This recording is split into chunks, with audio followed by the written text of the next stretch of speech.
기도합시다. 할렐루야. 할렐루야.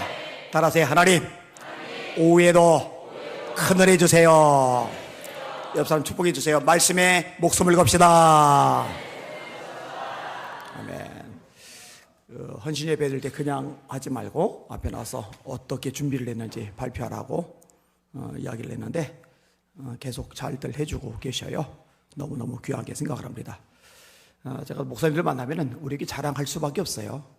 이렇게 헌신적이고 주님을 사랑하고 영혼을 사랑하고 이런 성도들이 가득한 교회가 어디 또 있을까 이 생각이 들기 때문에 자랑이 나올 수밖에 없습니다. 감사하게 생각하고.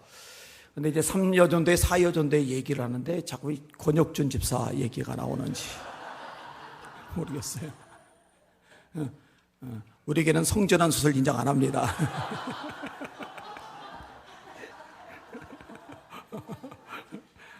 예? 그러니까는 자격증 같은 게 남았는데 미용실 자격증까지 따가지고는 머리까지 해주고 있고 그 실력 좀 많이 늘었으면 내 머리 맡겨도 돼요?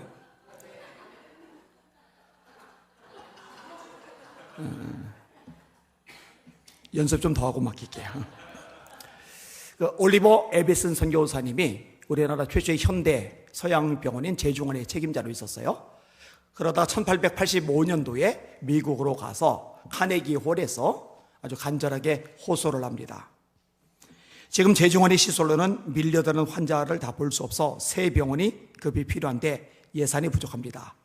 조선 정부가 의료 선교를 제지하지 않고 있는 상황인 만큼 병원에 대한 투자를 통해 복음도 전할 수 있습니다.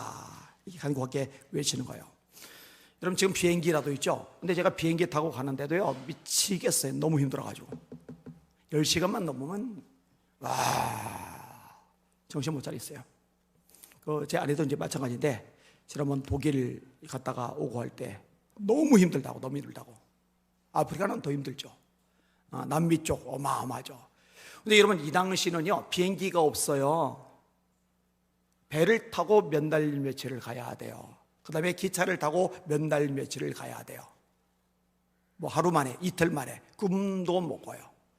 근데 알려지지 않은 땅 조선 땅에 와가지고 자기의 전 생애를 쏟아부은 거예요. 그 잘난 천재가 그 똑똑한 인물이 그 미래가 보장된 청년이 말입니다.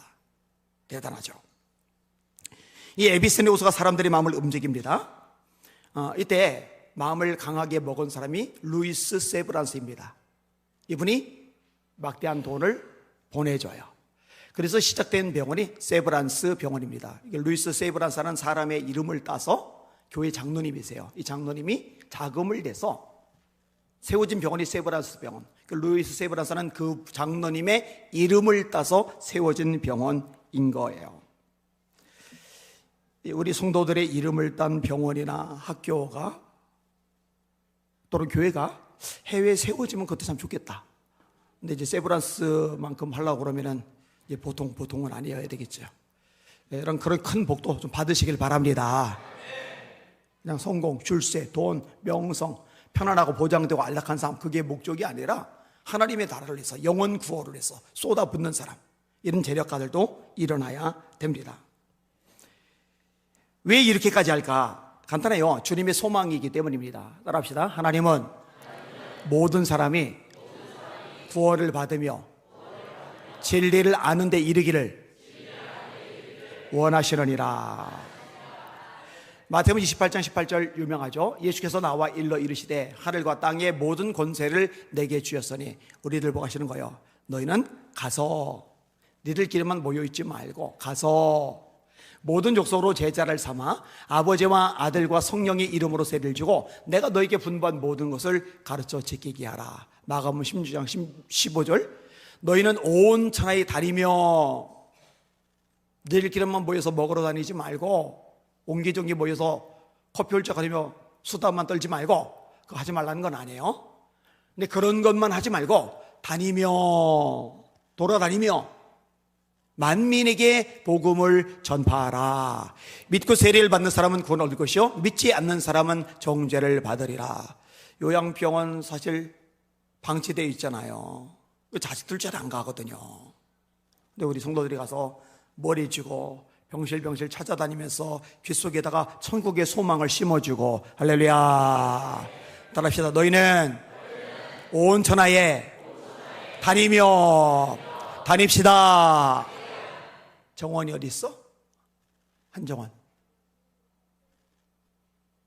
거기 있구나.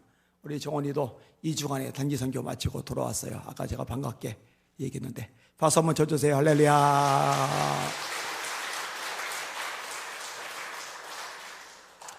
다시 한번. 너희는 온 천하에 다니며 다닙시다.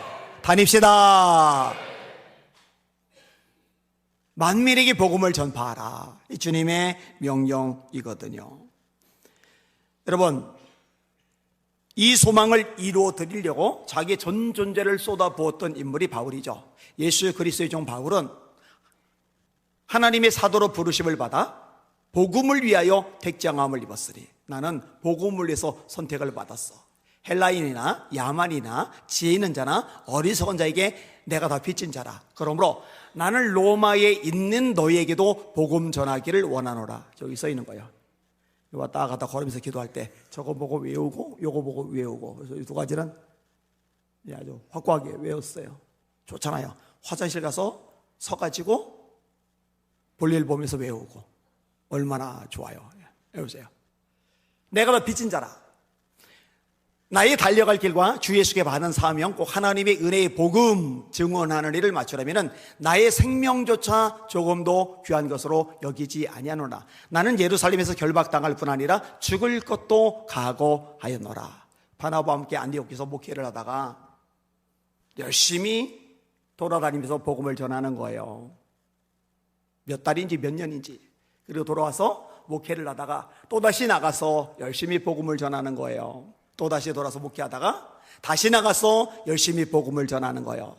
또다시 와서 목회하다가 다시 나가서 복음을 전하다가 이제는 못 들어와요. 잡혀서 로마로 압송되거든요.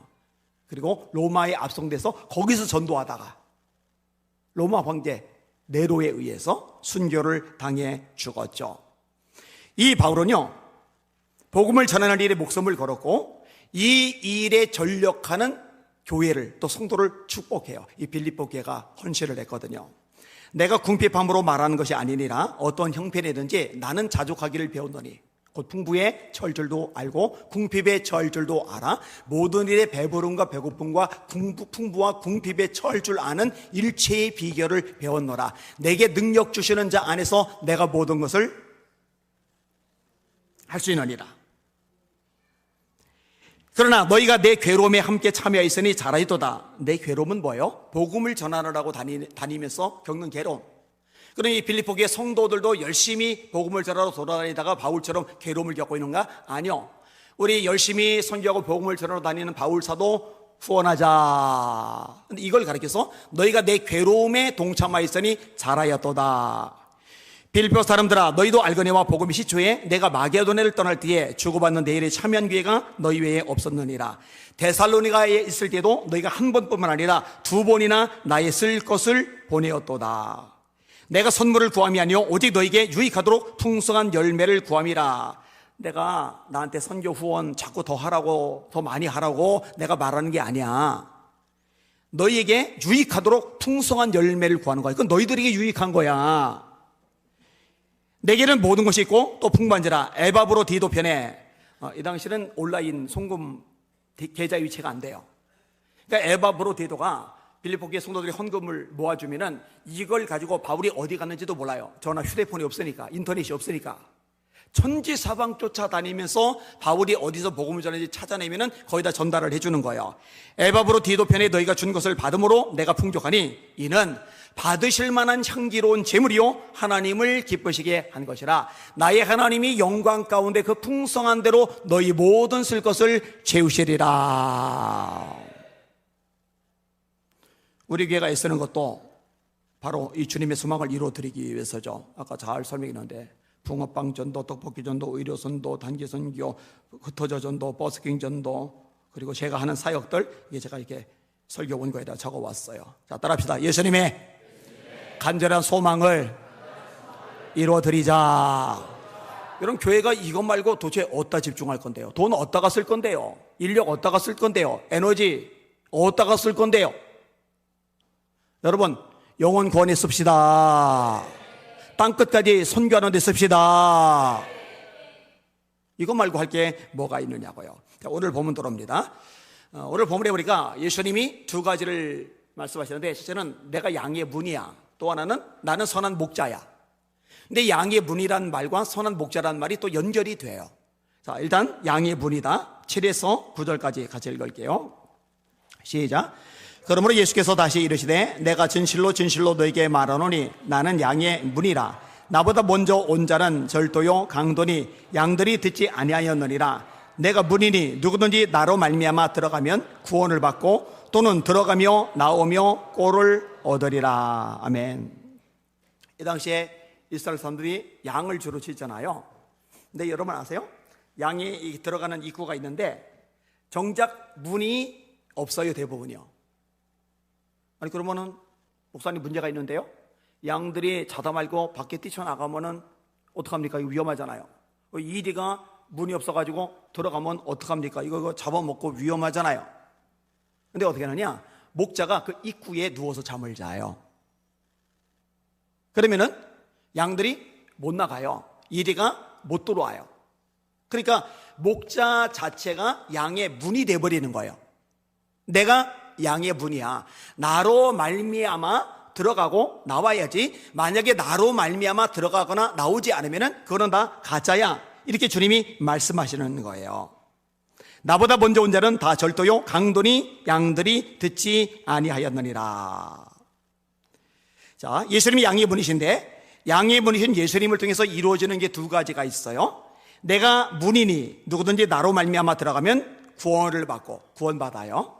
그 다음에 또 하나, 또는 들어가며 나오며 꼴을 얻으리라. 이 뒷부분에 목자이신 예수님을 통해서도 두 가지가 이루어져요. 이따가 볼 텐데, 하나는 구원이고 하나는 풍성한 꼴, 풍성한 삶. 따라합시다. 예수님을 통해서 구원받는다. 오직 예수. 할렐루야. 그 다음에 예수님 통해서 구원받았어요. 오늘 죽어도 천국에 가요? 그게 다냐? 아니요. 세상 사는 동안에도 목자 되신 예수님, 양의 문이신 예수님을 통해서 풍성한 삶도 가능합니다. 이 삶을 누리시는 여러분들 되시기를 예수님의 이름으로 축원합니다. 그 다음에 이제 선한 목자이신 예수님이신데, 자, 10절 읽겠습니다. 시작.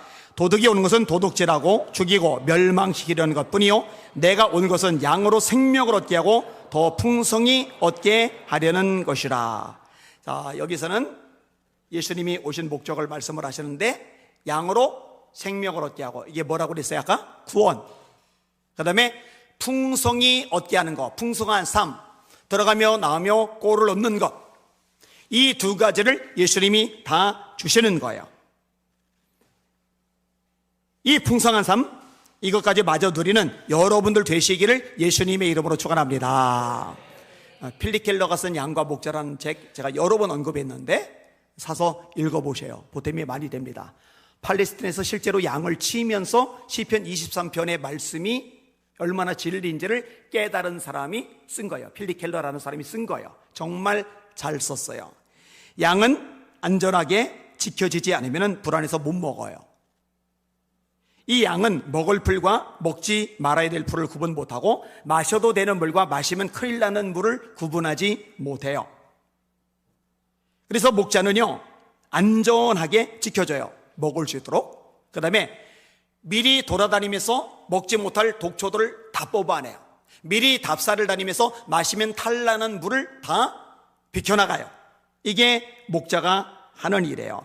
예수님이 이처럼 우리 삶 속에서 필요한 것들 공급해 주시고 넉넉하고 풍요로운 삶이 되도록, 아름답고 복된 인생이 되도록 보살펴 주신다는 거 믿으시기를 주님의 이름으로 축원합니다. 또 양들을 치료하는 역할을 하죠. 이것도 풍성한 삶의 한 부분입니다. 병나는 양이 있잖아요. 양은 스스로를 치료를 못하거든요.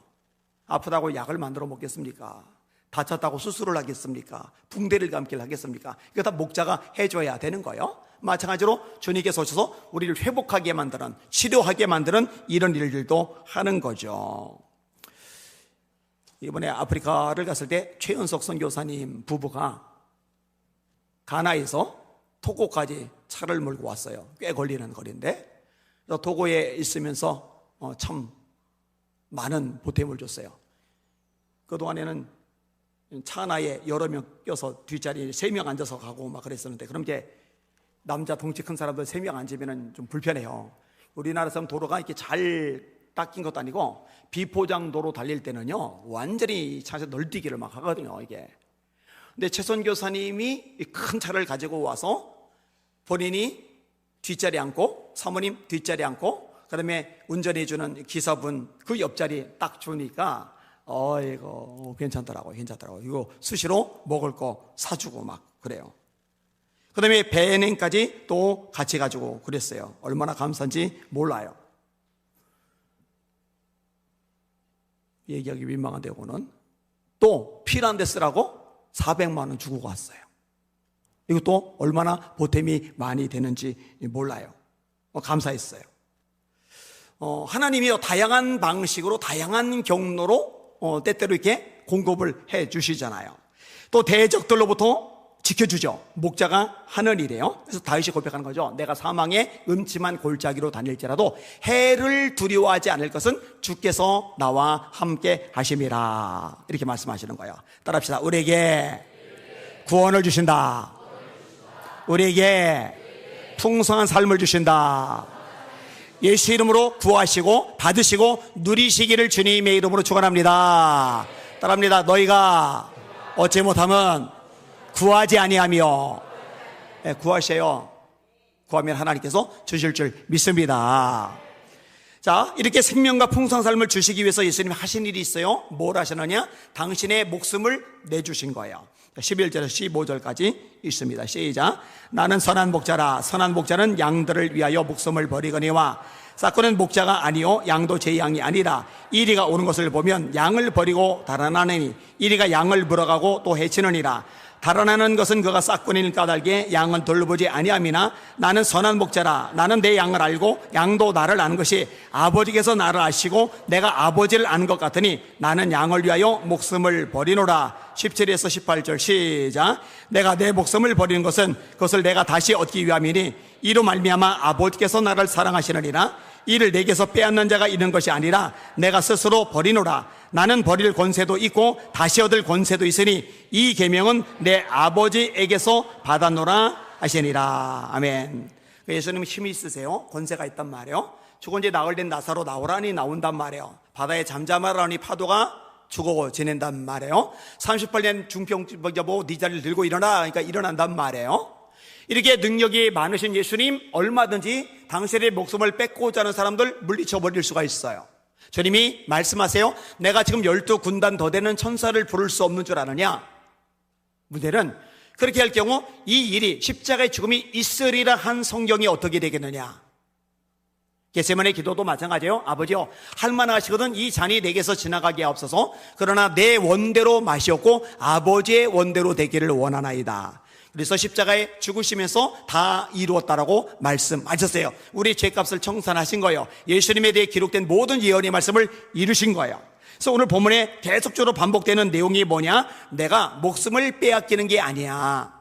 힘이 없어서 어쩔 수 없이 내주는 게 아니야. 내가 내 목숨을 버리노라. 내가 내 목숨을 버리노라. 내가 내 목숨을 버리노라. 이게 계속 반복이 되고 있는 거예요.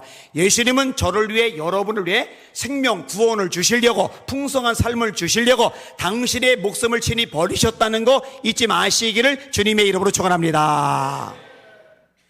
이번 수련회 때 진짜 은혜를 많이 받았어요. 저는 다른 사람 설교 은혜를 잘 받는 편인데, 그런데 이번에는 진짜 은혜를 많이 받았어요. 십자가라는 주제 하나만 가지고 장시간에 걸쳐서 네 타임을 말씀을 전하는데, 막 가슴에 막 사무쳐 오는 거예요. 막. 우리 성도들도 막 목이 막 쉬어가지고. 근데 남편 윤민선 집사님은 목이 쉬어서 소리도 안 나오던데, 왜 아내 되신 박 집사님은 아까 사입할 때 목소리가 멀쩡하죠? 관리를 잘해서? 통성기도를 안 했다는 얘기예요? 했어요? 가만히 보니까 이게 남편은 확 쉬었는데 멀쩡해가지고. 개별 면담을 좀 받아야 될 것 같아요. 자, 십자가의 죽으심으로 생명과 풍성한 삶을 주셔요. 근데 이제 우리는 누려요. 양의 문이신 예수님을 통해서 들어간 거예요. 우리 안에 선한 목자이신 예수님을 만나서 풍성한 삶을 누리는 거예요. 구원을 얻은 거예요. 그런데 선한 목자이신 예수님을 모르는 사람들, 양의 문을 통과하지 않은 사람들 있어요. 우리 밖의 사람들. 이들도 구원받게 만드는 것, 그게 예수님의 소망이거든요. 16절 읽습니다. 시작. 또 이 우리에 들지 아니한 다른 양들이 내게 있어 내가 인도하여야 할 터이니 그들도 내 음성을 듣고 한 무리가 되어 한 목자에게 있으리라. 아멘. 3여전도회. 왜 여전도회라고 그랬을까요? 전도하라고. 왜 남전도회라고 그랬을까요? 전도하라고. 여러분, 남전도의 존재 목적은 전도입니다. 여전도의 존재 목적은 전도입니다. 청년회가 우리는 청년전도회 여기 안 붙었고 청년회니까 괜찮겠다. 아니요, 청년회 존재하는 목적은 전도입니다. 교회가 존재하는 목적 자체가 심플해요. 영혼을 건지는 거예요. 죽을 사람 살리는 거예요. 지옥 갈 사람 천국 가게 만드는 거예요. 멸망받을 사람 구원받게 만드는 거예요. 마귀에게 끌려다닐 사람 하나님의 백성으로, 천국 백성으로, 구원받은 하나님의 아들 딸로 변화시키는 것, 이게 교회가 이 대한민국 땅에 세계 곳곳에 존재하고 남아 있어야 될 핵심적인 이유란 말이죠. 그래서 따라하게 하는 거예요. 따라합시다. 전도와 선교가 없는 교회는 교회가 아니다. 아니, 달리지 못하는 자동차 어디다 써먹어요? 아니, 물에 뜨지 못하는 배 어디다 써먹어요? 날지 못하는 비행기 어디다 써먹어요? 비행기는 나는데 존재 목적이 있는 거고, 배는 물에 뜨는데 존재 목적이 있는 거고, 자동차는 도로 위를 달리는데 존재 목적이 있는 거고, 교회는 영혼을 구원해 내는데 존재 목적이 있는 거예요. 이거 모일 때마다 관심사가 영혼 구원에 맞춰줘야 돼요. 우리 3여전대가, 우리 4여전대가 전도하자. 저 요양병원에 누워 계신 할머니들, 할아버지들은 제발로 교회까지 못 오시고, 아니, 자식들도 잘 안 찾아가는데 누가 그들에게까지 보고 가서 복음을 전할까? 저분을 오래도 못 사시는데 놔두면은 곧 다 죽고 심판받을 텐데, 그 짧은 기간 동안에 우리가 치고 들어가서 못 일어나시더라도 귓속에다 대고 하나님의 사랑을 전해주자. 예수 사랑을 심어주자. 할렐루야. 얼마나 존귀하냐고요. 얼마나 아름답냐고요. 얼마나 하나님이 기뻐하실 일이냐고요. 감동이 될 수밖에 없죠. 예수님의 관심사가 뭐였어요? 나의 양식은 나를 보내신 이의 뜻을 행하며 그의 일을 온전히 이루는 이것이니라. 나를 보내신 아버지의 뜻이 뭐예요? 한 영혼 구원받는 거죠. 수가성 여인 전도해서 구원해 낸 다음에, 그 다음에 예수님이 하시는 말씀이에요. 내 양식은 나를 보내신 이의 뜻을 행하는 것이야. 우리가 또 다른 가까운 마을들로 가자. 내가 거기서도 전도하여야 하리니 이 일을 위하여 내가 왔노라. 우리도 그렇게 살다가 주님 앞에 서실 수 있기를 예수님의 이름으로 축원합니다. 그 목매달아 자살한 가룟 유다, 그나마 줄이 끊어져 가지고 그냥 땅이 툭 떨어지는 바람에 배가 터져서 창자가 흘러나온 비참한 가룟 유다 빼고는요, 전부 다 이 복음을 전하다가 순교를 당했어요. 물론 딱 한 사람, 사도 요한은 반모섭에 유배돼서 고령의 나이까지 살아 있었죠. 그렇지만 요한계시록을 써서 산순교자로 존재했던 분이죠. 베드로는 안디옥 소아시아에서 선교를 합니다. 네로 황제 때 거꾸로 십자가에 달려 순교를 했고요. 안드레는 흑기를 중심으로 선교 활동을 합니다. 러시아에 처음 복음을 전한 사람이 안드레예요. 안드레. 러시아. 푸틴. 거기 처음 복음을 전한 사람이 안드레예요. 안드레. AD 70년경 아가야의 파트라스에서 체포되어 총독에 의해 이 십자가 말고 이 X자형 십자가에 처형당해 죽습니다. 빌립은 AD 80년경 소아시아와 시리아 지역에서 선교했고, 히에라폴리스에서 십자가에 달려 순교합니다. 도마는 많이 알려졌죠. 인도까지 가서 복음을 전했어요. 성 도마산에서 순교를 합니다. 마태, 세리였던 손가락질 당하는 인간 말족 취급 당하던 이 마태는 마태복음의 저자가 되었고 에디오피아까지 가서 복음을 전해요. 에디오피아 왕교에서 칼로 목이 잘려서 순교를 당합니다. 다디오는 AD 45년 아르메니아를 방문합니다. 이 왕이 개종을 했는데 나중에 배교하면서 선교 중단을 명령해요. 근데 그 말을 듣지 않아가지고 결국 처형당해 죽어요. 뭐 이런 식으로 전부 다 인도로, 아르메니아로, 에디오피아로, 러시아로, 소아시아로. 아니 그러면은 목회를 해야 되는데 그 교회들은 어쩌고 걱정 없어요. 그만큼 무장이 잘 됐어요. 안디옥교도 마찬가지죠. 아니 바울과 바나바 두 목사님이 다 빠져나가면 교회는 어쩌고 그들은 핍박당해서 도망간 상태에서도 전도하던 사람들이기 때문에 말씀 무장이 잘 됐어요. 훈련이 잘 됐어요. 초대교회 특징 따라합시다. 하나님의 말씀이 흥왕하여 세력을 얻으리라. 힘차게 하나님의 말씀이 흥왕하여 세력을 얻으리라. 얼마나 세력이 강한지 허단 제사장의 무리도 이 도에 복종하리라. 성도들도 마찬가지잖아요. 스테반이 돌에 맞아 죽었는데 흩어진 성도들이 주님의 소망을 이루어드린다고 도망자가 된 그곳에서 전도해서 안디옥교회 만들어줬다고 수없이 반복했잖아요. 우리 성도들도 혹시 핍박 생겨가지고 저기 전라도에, 경상도에, 강원도에, 충청도에, 그리고 저기 중국 땅에, 저 러시아 땅에 혹시 망명을 가게 되거들랑 거기서 뭐라느냐, 아이고 내 팔자야, 내 신세야, 내 꼬인 인생아, 한숨 쉬고 있지 말고, 야 여기도 추수할 영혼들 많네, 구원받아야 될 영혼들 많네, 전도하자. 이런 여러분들 다 되시기를 예수님의 이름으로 축원합니다. 예수님의 소원을 이루어드리는데 관심이 꽉 찬 거예요. 저와 여러분도 마찬가지죠. 오늘 소개 제목 마지막 따라합시다. 예수님의 간절한 소망을 이루어드리자. 그렇게 살다가 주님 앞에 같이 섭시다. 그거 말고 뭐가 있겠어요, 그죠? 저도 그렇게 살 거예요. 힘들어도, 피곤해도 그렇게 살다가 주님 앞에 서기를 원합니다. 기도합니다.